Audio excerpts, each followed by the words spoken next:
नमस्कार, मैं हूँ राजश्री शर्मा। दिन भर की खबरों में सबसे पहले नजर डालते हैं आज के मुख्य समाचारों पर।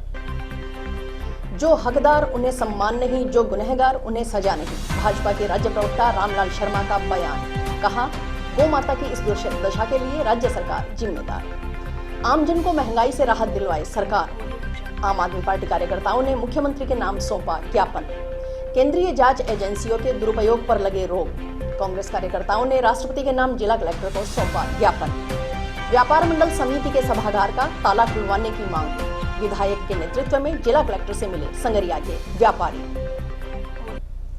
भारतीय जनता पार्टी के राज्य प्रवक्ता व चोमू विधायक रामलाल शर्मा का कहना है कि राज्य सरकार द्वेषतापूर्ण काम कर रही है। अधिकारियों की ओर से तुष्टीकरण की नीति अपनाई जा रही है। जो हकदार हैं उन्हें सम्मान नहीं और जो गुनहगार हैं उन्हें सजा नहीं मिल रही। गुनहगारों को सजा देने के उपरांत सम्मानित करने का काम किया जा रहा है। जो हकदार हैं उन्हें सम्मानित करने की जगह प्रताड़ित करने का काम प्रदेश सरकार कर रही है।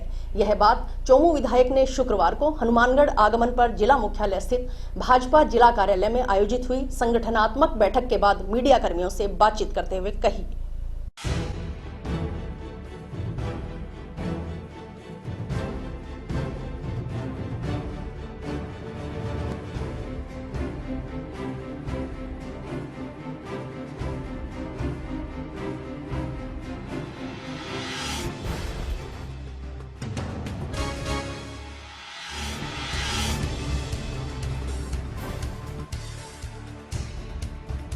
आगामी दिनों के अंदर एक जन आंदोलन हनुमानगढ़ जिले की प्रमुख समस्याओं को लेकर जो आज बैठक के अंदर तय की गई है कि हनुमानगढ़ के अंदर सरकार द्वेषतापूर्ण काम कर रही है, तुष्टीकरण की नीति अधिकारी करने का काम कर रहे हैं।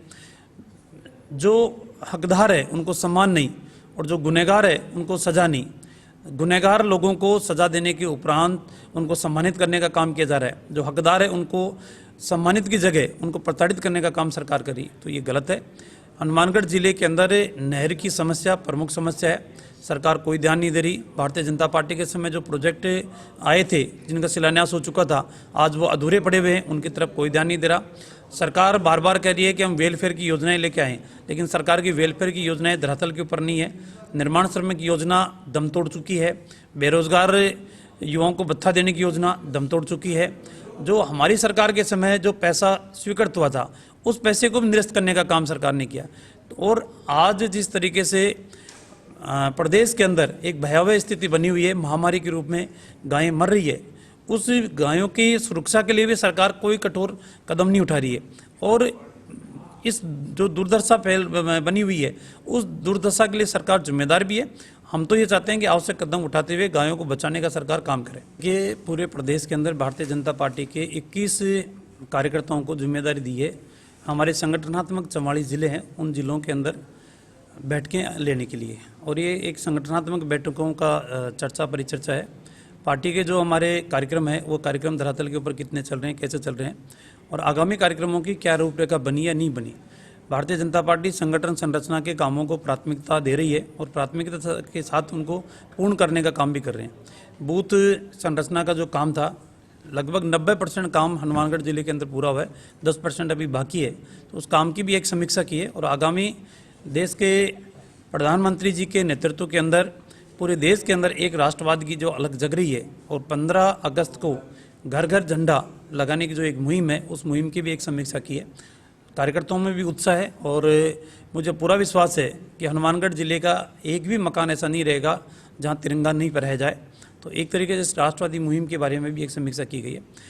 आज हमारी संगठनात्मक बैठक जिसमें हमारे प्रदेश के प्रवक्ता और चौमू से विधायक आदरणीय रामलाल जी पधारे हैं और संगठन के सभी पहलुओं पर सभी विषयों पर चर्चा हुई।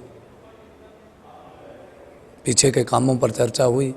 आगे काम जो पार्टी जो मुख्य रूप से वृक्षारोपण का काम तो पूरा हो रहा है, उसी के साथ साथ 13, 14, 15 को घर घर तिरंगा, क्योंकि प्रधानमंत्री जी ने एक लक्ष्य लिया है कि इस देश में राष्ट्रभक्ति की भावना जागृत हो, लोग राष्ट्र के प्रति समर्पित हों। उसी के तहत आज बैठक है कि ज़्यादा से ज़्यादा बूथ स्तर तक जाकर हमें प्रत्येक घर पर 13, 14, 15 को तिरंगा लगे। इसी कार्यक्रम आज मुख्य रूप से जो इनके आने का उद्देश्य है, जो जिले से लेकर प्रत्येक बूथ तक, उसमें सभी चाहे संगठन के कार्यकर्ता हों, चाहे हमारे जनप्रतिनिधि, पूर्व जनप्रतिनिधि, सरपंच, पंचायत समिति सदस्य, जिला परिषद सदस्य और आमजन सबको साथ लेकर इस अभियान को सफल बनाएं, क्योंकि हमारी ये राष्ट्रीयता के भाव से जुड़ा हुआ एक कार्यक्रम है और निश्चित तौर पर यह कार्यक्रम भव्य और दिव्य कार्यक्रम होगा और सभी जगह हर घर तिरंगा लगेगा। महंगाई से राहत दिलवाने की मांग को लेकर आम आदमी पार्टी कार्यकर्ताओं ने शुक्रवार को मुख्यमंत्री के नाम जिला कलेक्टर को ज्ञापन सौंपा। ज्ञापन में 300 यूनिट बिजली मुफ्त देने व पेट्रोल डीजल पर लगाया गया अतिरिक्त वैट वापस लेने सहित 11 सूत्री मांगे की गई। इस मौके पर पार्टी के निवर्तमान जिलाध्यक्ष सुरेंद्र बेनीवाल ने कहा कि केंद्र में भाजपा की सरकार की ओर से जिन नीतियों को लागू किया गया है उससे महंगाई चरम पर पहुंच गई है। आज मध्यम एवं निम्न वर्ग के लिए महंगाई से पार पाना असंभव हो रहा है।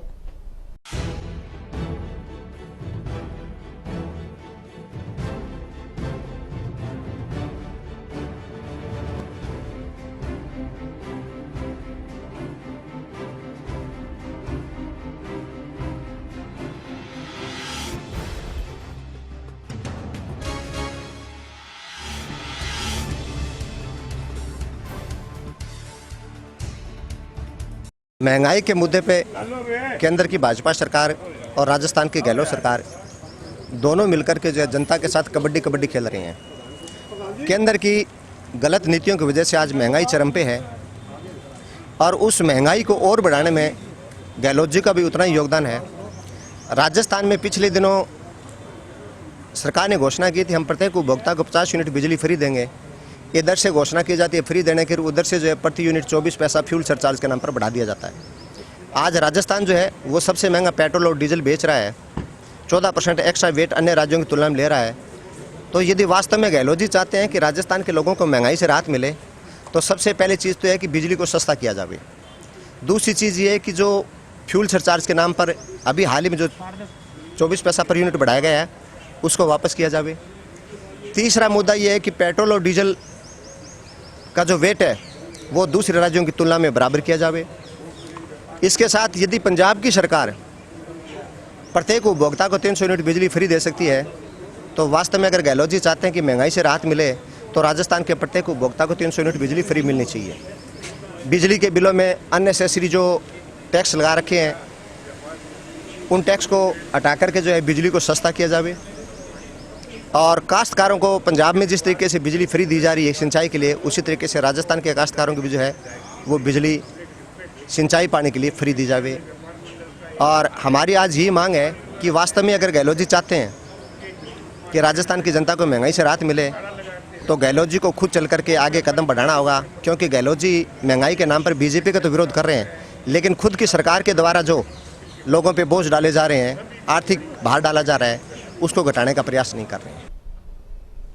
केंद्र सरकार पर प्रवर्तन निदेशालय का राजनीतिक दुरुपयोग कर कांग्रेस कार्यकर्ताओं के खिलाफ झूठे मुकदमे बनाकर तंग परेशान करने का आरोप लगाते हुए कांग्रेस कार्यकर्ताओं ने शुक्रवार को संगरिया के पूर्व विधायक महेंद्र सिंह के नेतृत्व में जिला कलेक्टर को राष्ट्रपति के नाम ज्ञापन सौंपा। कार्यकर्ताओं ने जिला कलेक्ट्रेट परिसर में एकत्रित होकर रोष प्रदर्शन करते हुए नारेबाजी की।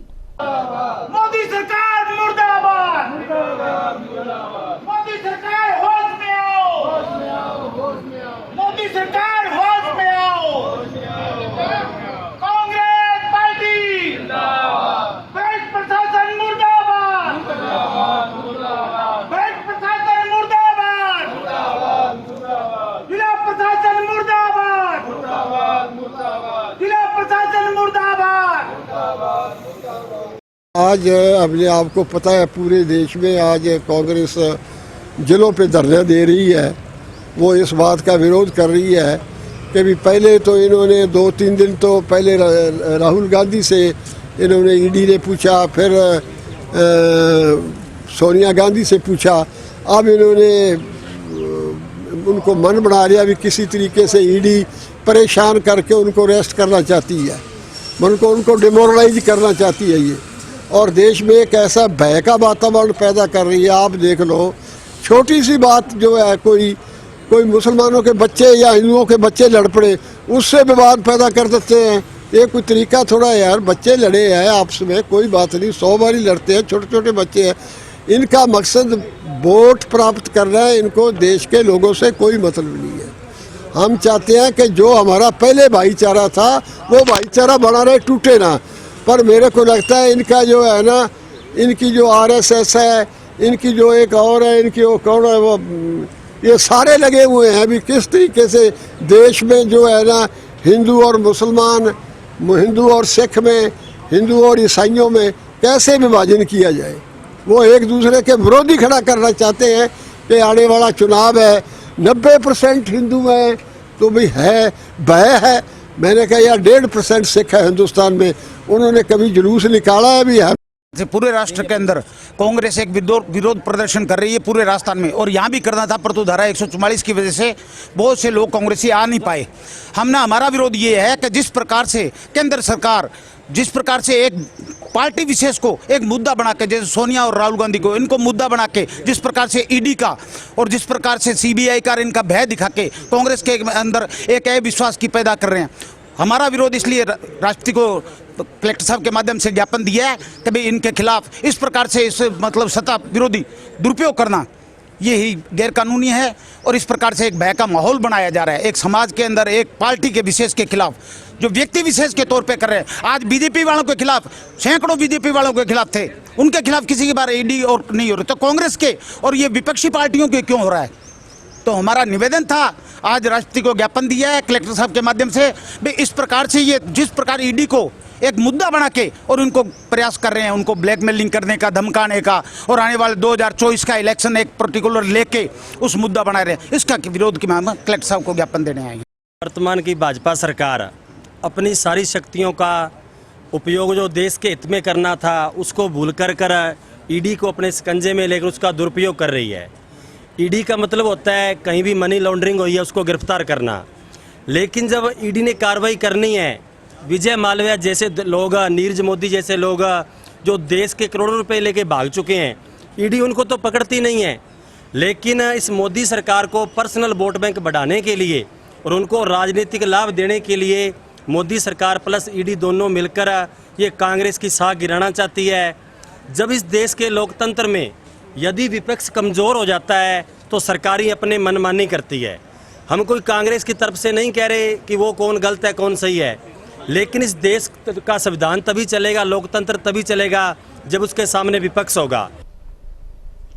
भाजपा जिलाध्यक्ष बलवीर बिश्नोई ने कहा कि ईडी स्वतंत्र एजेंसी है। उच्चतम न्यायालय भी ईडी के नाम को सही ठहरा चुका है, लेकिन कांग्रेस की नीति और नीयत में खोट है। भाजपा की केंद्र नीति सरकार जो लोकतंत्र व संविधान में लिखा है उसी के अनुरूप काम कर रही है। भाजपा की कहीं भी यह मंशा नहीं कि किसी विरोधी को परेशान किया जाए। जिन्होंने 70 साल में जो कर्म किए हैं उन्हें उन कर्मों का फल भोगना निश्चित है। प्रवर्तन निदेशालय अपने आप में एक स्वतंत्र एजेंसी है और इसको न्यायालय भी, माननीय उच्चतम न्यायालय भी उसके काम को सही ठहरा चुके हैं, लेकिन कांग्रेस की नीति और नीयत में खोट है, तब इनके नेता ऐसी बातें बोलते हैं। लेकिन भारतीय जनता पार्टी की केंद्र नीति सरकार मोदी जी के नेतृत्व में जो लोकतंत्र में जो संविधान में लिखा है उसी के अनुरूप काम कर रही है और उसी के अनुरूप काम करते रहेंगे। भारतीय जनता पार्टी की कहीं भी यह मंशा नहीं रहती कि किसी विरोधी को परेशान किया जाए, लेकिन जिन्होंने 70 साल में जो कर्म किए हैं उन कर्मों का फल भोगना निश्चित है। कोई पूछने वाला हो तुष्टीकरण की नीति क्या भारतीय जनता पार्टी ने अपनाई? कहाँ हुए झगड़े? हमने तो कोई झगड़ा नहीं सुना पूरे ज़िले में, लोग शांतिप्रिय तरीके से रहते हैं। लेकिन जब कोई घटना होती है तो उसकी क्रिया की प्रतिक्रिया होती है। लेकिन बच्चों में मैंने तो आज तक, पूर्व विधायक जी बोल रहे हैं, लेकिन मैंने तो आज तक कहीं बच्चों की लड़ाई को उसको राजनीतिक रंग देने का काम मैंने तो आज तक पूरे ज़िले में नहीं सुना। शायद हो सकता है इनकी कोई जानकारी में, हमने तो कहीं नहीं सुना ऐसा।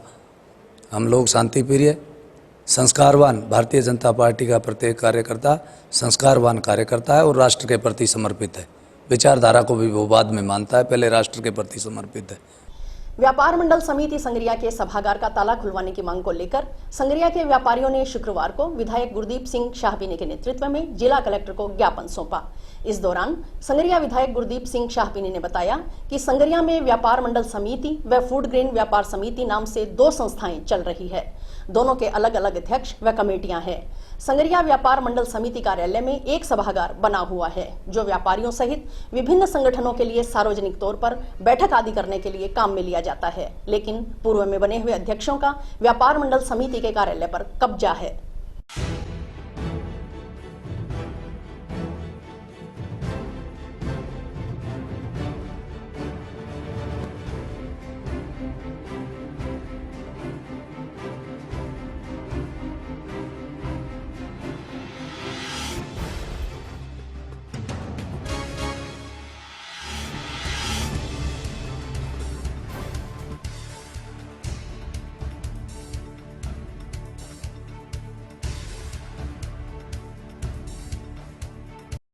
समस्या वहाँ मेरे संगरिया के अंदर जो व्यापार मंडल बना हुआ उसके दो व्यापार संघ और व्यापार मंडल के नाम से दो बने हुए हैं। अध्यक्ष अलग अलग हैं, कमेटियाँ अलग अलग हैं। तो जो पूर्व में पहले अध्यक्ष बने हुए हैं उनके पास उनका कब्जा सारा और ऑफिस का और जो मीटिंग हॉल है उसका, वो कलेक्टर साहब से ये निबंधन करने के लिए आए थे उसकी जो चाबी है वो हमारे मंडी सेक्टर को मिल जाए ताकि दोनों ही संघ जो दोनों व्यापार मंडल हैं जो अपने अपनी जब भी इन कार्यक्रम करना कोई मीटिंग करनी है तो मंडी सेक्टर से चाबी लेकर उसको एक दिन पहले सूचित कर देंगे भी हमने मीटिंग करनी है, चाहे वो दूसरा करें चाहे ये करें, उसमें असुविधा ना हो, सुविधा बनी रहे, इसलिए कलेक्टर साहब से मिलने के लिए आए थे। विवाद तो वहाँ मेन तो एफसी की जो खरीद हुई है कणक की उसके बाद विवाद बढ़ा है। आड़त का चक्कर है, वहाँ काफ़ी विवाद हुआ था पिछले साल, कणक भी उठने वाली रहेगी थी, कणक खराब भी बरसात के कारण बहुत हो गई थी और एफसी ने भी उसके अंदर काफ़ी गड़बड़ की और आड़तियों को अभी तक 1.5 करोड़ रुपया आड़त अभी तक खड़ी है, अभी तक नहीं मिली इनको, उसके लिए भी कोशिश कर रहे हैं। हमारे संगरिया में एक व्यापार मंडल पहले होता था, जो गेहूं का सीजन चला उसके अंदर कृष्ण कुमार जैन ने व्यापारियों के साथ धोखाधड़ी की, उससे वो दो हो गए। तो दो होने के बाद भी जो व्यापार मंडल का दफ्तर है वो मार्केट कमेटी का है, चलो उससे किराया लेती है। उसके साथ जगह में जो हाल है वो व्यापारियों ने अपने पैसे से बनवाया कि जो भी मीटिंग करनी है और करनी है वो यहाँ करें, पर कृष्ण कुमार जैन ने उसके भी ताला लगा रखा है, कोई व्यापारी को नहीं बढ़ने देता वो अंदर। तो हम विधायक साहब से यही किए कि वो ताला खुलवाएं आप कैसे करके, और सब मीटिंग उसमें कलेक्टर साहब ने कहा है कि उसकी चाबी अब मार्केट कमेटी के सेक्रेटरी के पास रहेगी, जिसको मीटिंग करनी है वो एक दिन पहले एप्लीकेशन दे दो। तो ये विवाद खत्म हो इसके लिए क्या प्रयास करें? विवाद तो खत्म ये अब चुनाव होने वाले हैं नवंबर में, उस चुनाव में हो जाएगा फैसला। संगरिया विधायक गुरदीप सिंह शाहपीनी ने संगरिया विधानसभा क्षेत्र में भारी बारिश के चलते हुए नुकसान का मुआवजा देने की भी मांग की है। विधायक ने बताया कि पिछले दिनों हुई भारी बारिश के चलते संगरिया विधानसभा क्षेत्र के कई गांवों में फसलें खराब होने से काफी नुकसान हुआ है, मकानों को भी नुकसान पहुंचा है। उन्होंने नुकसान का जल्द सर्वे करवाकर प्रभावितों को मुआवजा दिलाने की मांग भी जिला कलेक्टर से की। कलेक्टर साहब मिलने आया था, जो हमारे बरसात हुई, मेरी संगरिया तहसील के अंदर सबसे ज़्यादा बरसात हुई है और टिब्बी के अंदर भी 5-7 गाँव हैं जिन्हें बरसात से काफ़ी नुकसान हुआ है, फसलों को नुकसान भी हुआ है और मकानों को बहुत नुकसान हुआ है। उसका जल्द सर्वे करवा कर जो गरीब आदमियों को उनको मकानों के जो मकान खराब हुए हैं उनके लिए सरकार सहायता दे, इसलिए मिलने आई थी। और अभी वक्त है एक ब्रेक का।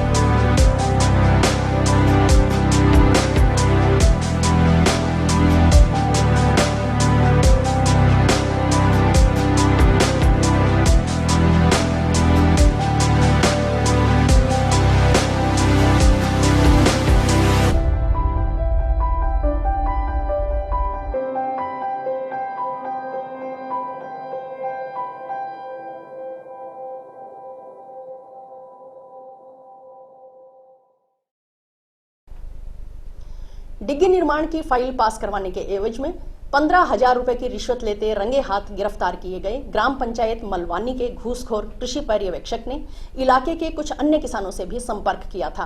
उसने मलवानी क्षेत्र में स्वीकृत अन्य डिग्गियों की फाइल पास करवाने के एवज में संबंधित किसानों से रिश्वत राशि की मांग तो की, लेकिन किसी से रिश्वत नहीं ले पाया।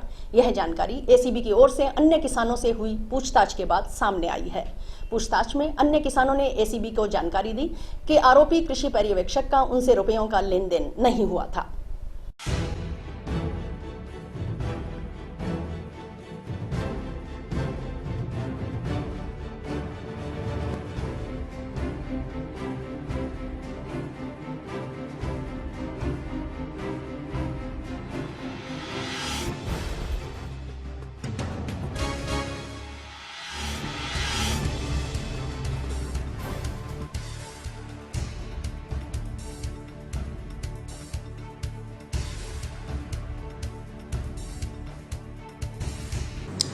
कल दयाराम जो कृषि पर्यवेक्षक है उसको हमने रिश्वत लेते हुए रंगे हाथ ट्रैप किया था।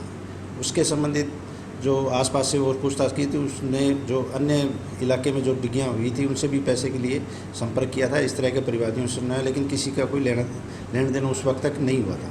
उसके अलावा ये दयाराम है जो भूतपूर्व एक्समैन है, 2002 में रिटायर हो गया था, लेकिन 2005 में ये वापस सर्विस में राजस्थान के कृषि पर्यवेक्षक के रूप में तैनात है। आज इसको हम माननीय न्यायालय में पेश करेंगे, उसको जेसी करवाएंगे। अवैध शराब व नशीले पदार्थ बेचने वाली महिला के खिलाफ कार्रवाई करने की मांग को लेकर टाउन के वार्ड 34 व 35 के बाशिंदों ने शुक्रवार को जिला पुलिस अधीक्षक के नाम पुलिस उप अधीक्षक प्रशांत कौशिक को ज्ञापन सौंपा। हनुमानगढ़ टाउन से वेश्यावृत्ति हटानी पड़ेगी, अवैध नशे का कारोबार बंद करना पड़ेगा, अवैध कारोबार का धंधा बंद करना पड़ेगा, नशीली दवाइयां बंद करनी पड़ेगी। इनकलाब जिंदाबाद।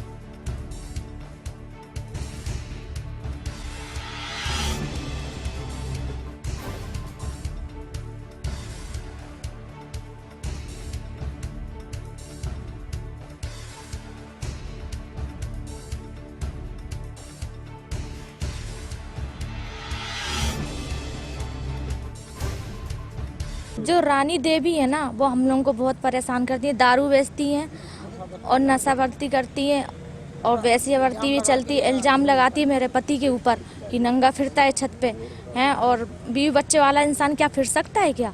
कोई नहीं फिरता। लेकिन वो औरत कुल मिला के सारे मोहल्ले को ख़राब कर रखे।